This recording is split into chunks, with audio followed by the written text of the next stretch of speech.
ಚಿಕ್ಕಮಗಳೂರು ತಾಲೂಕಿನ ಮಲ್ಲೇನಹಳ್ಳಿ ಗ್ರಾಮ ಪಂಚಾಯಿತಿಯ ನೂತನ ಅಧ್ಯಕ್ಷರಾಗಿ ಬಿಜೆಪಿ ಬೆಂಬಲಿತ ಅಭ್ಯರ್ಥಿ ದಿಲೀಪ್ ಕುಮಾರ್ ಸರ್ವ ಸದಸ್ಯರ ಸಮ್ಮತಿಯೊಂದಿಗೆ ಅವಿರೋಧವಾಗಿ ಆಯ್ಕೆಯಾಗಿದ್ದಾರೆ. ಇಂದು ನಡೆದ ನೂತನ ಅಧ್ಯಕ್ಷರ ಆಯ್ಕೆ ಪ್ರಕ್ರಿಯೆಯಲ್ಲಿ ಬೇರೆ ಯಾವುದೇ ಸದಸ್ಯರು ನಾಮಪತ್ರ ಸಲ್ಲಿಸದ ಕಾರಣ ದಿಲೀಪ್ ಕುಮಾರ್ ಅವರ ಆಯ್ಕೆಯನ್ನು ಚುನಾವಣಾ ಅಧಿಕಾರಿ ರುದ್ರಪ್ಪ ಅವರು ಅಧಿಕೃತವಾಗಿ ಘೋಷಿಸಿದರು. ನೂತನ ಅಧ್ಯಕ್ಷರಾಗಿ ಅಧಿಕಾರ ವಹಿಸಿಕೊಂಡ ನಂತರ ಮಾತನಾಡಿದ ದಿಲೀಪ್ ಕುಮಾರ್, ಡಾ ಬಿಆರ್ ಅಂಬೇಡ್ಕರ್ ಅವರು ನೀಡಿರುವ ಸಂವಿಧಾನದ ಆಶಯದಂತೆ ಸರ್ವ ಸದಸ್ಯರ ಬೆಂಬಲದೊಂದಿಗೆ ಅಧ್ಯಕ್ಷನಾಗಿ ಆಯ್ಕೆಯಾಗಿದ್ದೇನೆ. ಸಿಕ್ಕಿರುವ ಅಲ್ಪಾವಧಿಯಲ್ಲಿ ಗ್ರಾಮಸ್ಥರ ಸೇವೆಗೆ ನಾನು ಸದಾ ಸಿದ್ಧನಿದ್ದು ಕುಡಿಯುವ ನೀರು, ಸ್ವಚ್ಛತೆ ಮತ್ತು ಮುಖ್ಯವಾಗಿ ನಿವೇಶನ, ಮನೆರಹಿತ ಬಡವರ ಪರವಾಗಿ ಆದ್ಯತೆ ಮೇಲೆ ಕೆಲಸ ಮಾಡುತ್ತೇನೆ ಎಂದು ತಾಯಿ ದೇವಿರಮ್ಮನ ಮೇಲೆ ಪ್ರಮಾಣ ಮಾಡಿ ಭರವಸೆ ನೀಡಿದರು. ಡಾಕ್ಟರ್ ಬಿ ಆರ್ ಅಂಬೇಡ್ಕರ್ ಬರೆದುಕೊಟ್ಟಂಥ ಸಂವಿಧಾನ ವಿಧಿ ಪ್ರಕಾರ ನಾನು ಇವತ್ತು ಈ ಜನಾಂಗದಲ್ಲಿ ಪ್ರತಿಯೊಂದು ಜನಾಂಗದವರಿಗೂ ಅವಕಾಶ ಮಾಡಿಕೊಟ್ಟಿದ್ದಾರೆ. ಹಾಗೆ ಎಲ್ಲರೂ ಅದನ್ನು ಉಪಯೋಗಿಸಬೇಕಂತ ಹೇಳ್ತೇನೆ. ಮತ್ತು ಇನ್ನೊಂದು ವಿಚಾರಗಳಿಗೆ ಈ ಒಂದು ಅವಕಾಶದ ಅಲ್ಪಾವಧಿಯಲ್ಲಿ ಕುಡಿಯ ನೀರಿಂದ ಹಿಡಿದು ಪ್ರತಿಯೊಂದು ಕಸ ಅದು ವಿಲೇವಾರಿ ಏನೇ ಆಗಲು ಪ್ರತಿಯೊಂದು ಕೆಲಸವನ್ನು ಪಂಚಾಯತಿ ಕಡೆಯಿಂದ ತುಂಬ ಅಚ್ಚುಕಟ್ಟಾಗಿ ನಡೆಸ್ಕೊಡ್ತೀನಿ ಅಂತೇಳಿ ತಮ್ಮ ಮೂಲಕ ಎಲ್ಲರಿಗೂ ಈ ವಿಷಯವನ್ನು ತಿಳಿಸ್ಕೊಡ್ತೀನಿ. ಅವಧಿಯಲ್ಲಿ ಏನಾಗುತ್ತೆ ಪಂಚಾಯತಿ ಬರುವಂಥ ಪ್ರತಿಯೊಂದು ಜನಾಂಗದವರಿಗೂ ನಾನು ಕುಡಿಯೋ ನೀರಿಂದ ಹಿಡಿದು ಮತ್ತು ಸ್ವಚ್ಛತೆ ಹಾಗೂ ಮನೆ ಏನಾದರೂ ಒಂದು ವಿಚಾರ ಆಗಿರ್ಬೋದು ಅವರಿಗೆ ಪೂರ್ಣ ಪ್ರಮಾಣದಲ್ಲಿ ನನ್ನ ಶಕ್ತಿ ಮೀರಿ ನಾನು ಕೆಲಸವನ್ನು ಮಾಡ್ತೀನಿ ಅಂತೇಳಿ ಈ ಮೂಲಕ ತಾಯಿ ದೇವಿರಮ್ಮನ ಹೆಸರಲ್ಲಿ ನಾನು ಪ್ರಮಾಣ ಮಾಡಿರ್ತಿದ್ದೇನೆ. ಮಾಜಿ ಅಧ್ಯಕ್ಷ ಸತೀಶ್ ಮಾತನಾಡಿ, ಸಿಕ್ಕಿರುವ ಕಡಿಮೆ ಅವಧಿಯಲ್ಲಿ ನೂತನ ಅಧ್ಯಕ್ಷರು ಉತ್ತಮ ಜನಪರ ಆಡಳಿತ ನೀಡಲಿ ಎಂದು ಶುಭ ಹಾರೈಸಿದರು.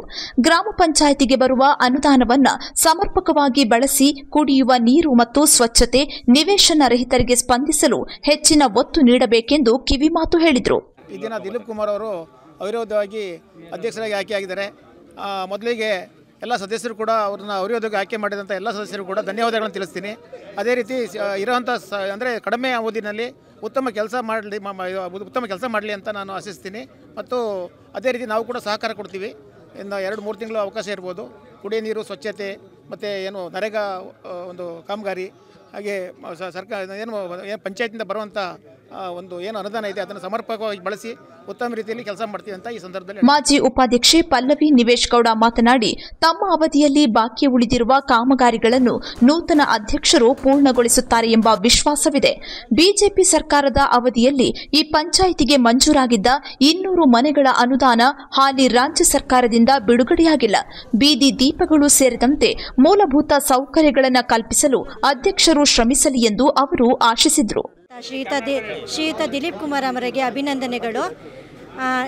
ಅವರಿಗೆ ಕೊಟ್ಟಿರೋಂಥ ಈ ಪುಟ್ಟ ಅವಧಿಯಲ್ಲಿ ಅನೇಕ ಕೆಲಸಗಳನ್ನು ಮಾಡ್ತಾರೆ ಅಂತ ಅಂದ್ಕೊಂಡಿದ್ದೀವಿ. ಯಾಕೆಂದರೆ ನಮಗೊಂದು ಕೆಲವೊಂದು ಕೆಲಸಗಳು ಇನ್ನೂ ಬಾಕಿ ಉಳಿದಿವೆ.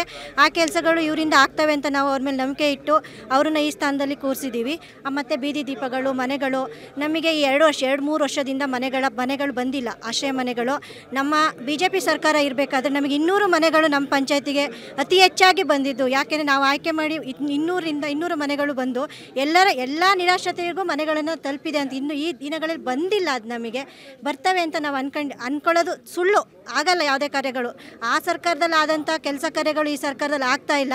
ನಮ್ಮ ರವಿಯಣ್ಣ ಎಲ್ಲ ಕಾರ್ಯಗಳನ್ನು ಮಾಡಿಕೊಟ್ಟಿದ್ದಾರೆ. CC ರೋಡ್ಗಳಾಗಲಿ, ಚರಂಡಿಗಳಾಗಲಿ ಒಳ್ಳೆ ತಂದಲ್ಲಿ ಆಯ್ಕೆ ಆಗಿ ಬಂದಿದ್ದಾರೆ. ಅವ್ರು ಚೆನ್ನಾಗಿ ಎಲ್ಲ ಕೆಲಸಗಳನ್ನು ಮಾಡ್ಕೊಂಡು ಹೋಗಲಿ ಅಂತ ಈ ಮೂಲಕ ಅವರಿಗೆ ಅಭಿನಂದನೆಗಳನ್ನು ಸಲ್ಲಿಸ್ತಾ ಇದ್ದೇನೆ. ಈ ಸಂದರ್ಭದಲ್ಲಿ ಉಪಾಧ್ಯಕ್ಷೆ ಕಾವ್ಯ ಮೋಹನ್ ಕುಮಾರ್, ಪಂಚಾಯಿತಿ ಅಭಿವೃದ್ಧಿ ಅಧಿಕಾರಿ ಸುಷ್ಮಿತಾ ಗೌಡ ಹಾಗೂ ಸದಸ್ಯರುಗಳಾದ ಲಲಿತಾ, ಪುಟ್ಟಮ್ಮ, ತಮ್ಮೇಗೌಡ, ದಿನೇಶ್ MK, ಯತೀಶ್, ಅನುಷಾ, ಸಂದೀಪ್, ಶಶಿಕಲಾ ಪುಟ್ಟಸ್ವಾಮಿ, ಪ್ರೇಮ ಶಿವಕುಮಾರ್, KR ರವಿಕುಮಾರ್, ಸುನೀತಾ ಸ್ವಾಮಿ ಸೇರಿದಂತೆ ಇತರರು ಉಪಸ್ಥಿತರಿದ್ದರು.